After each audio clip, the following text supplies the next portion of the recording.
സ്വകാര്യ ബസ് കണ്ടക്ടറിൽ നിന്നും MDMAയും കഞ്ചാവും പിടികൂടി. കായംകുളം പന്തളം റൂട്ടിൽ സർവീസ് നടത്തുന്ന രാഖി ബസ്സിലെ കണ്ടക്ടർ സുജിത്തിൽ നിന്നുമാണ് MDMAയും കഞ്ചാവും പിടികൂടിയത്.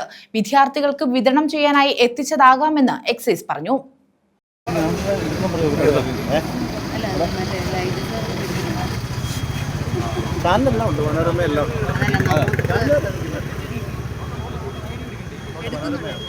കായംകുളം പന്തളം റൂട്ടിലോടുന്ന രാഖി ബസ്സിലെ കണ്ടക്ടർ വള്ളികുന്നം താളിരാടി സുജാഭവനത്തിൽ സുജിത്തിനെയാണ് എക്സൈസ് പിടികൂടിയത്.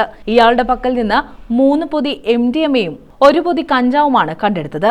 1 ഗ്രാമിനടുത്ത് MDMA ഉണ്ടായിരുന്നതായാണ് സൂചന. KP റോഡിൽ രണ്ടാംകുറ്റി ജംഗ്ഷന് സമീപം നടത്തിയ പരിശോധനയിലാണ് ഇയാൾ പിടിയിലായത്. ഹരിപ്പാട് എക്സൈസ് സർക്കിൾ ഓഫീസിലെ എക്സൈസ് ഇൻസ്പെക്ടറും മാവേലിക്കര എക്സൈസ് റേഞ്ച് ഓഫീസിലെ എക്സൈസ് ഇൻസ്പെക്ടറും ചേർന്നാണ് പരിശോധന നടത്തിയത്.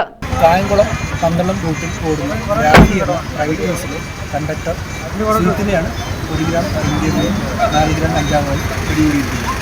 നടപടികൾ പൂർത്തിയായി ഇനി കായംകുളം എക്സൈസ് റേഞ്ച് ഓഫീസിൽ ഹാജരാക്കി ഉയർന്നുണ്ട്. റോഡിൽ മുരിക്കുംകുടി ജംഗ്ഷനിലാണ് പിടികൂടിയത്. ഹരിപ്പാട് എക്സൈസ് സർക്കിൾ ഓഫീസ് പാർട്ടിയും മാവേലിക്കര സർക്കിൾ ഓഫീസ് പാർട്ടിയും റേഞ്ച് പാർട്ടിയും സംയുക്തമായി നടത്തിയ പരിശോധനയിലാണ് സുജിത്തിനെ രഹസ്യവിവരത്തിൻ്റെ അടിസ്ഥാനത്തിലാണ്. സോഴ്സും ബാക്കി കാര്യങ്ങളൊക്കെ ഇതിനെ ക്വസ്റ്റ്യൻ ചെയ്താലും അറിയാൻ പറ്റും. ആയിരിക്കും പരിശോധിച്ച് നോക്കിയാലും അറിയാൻ പറ്റും. News bureau, Kayamkulam.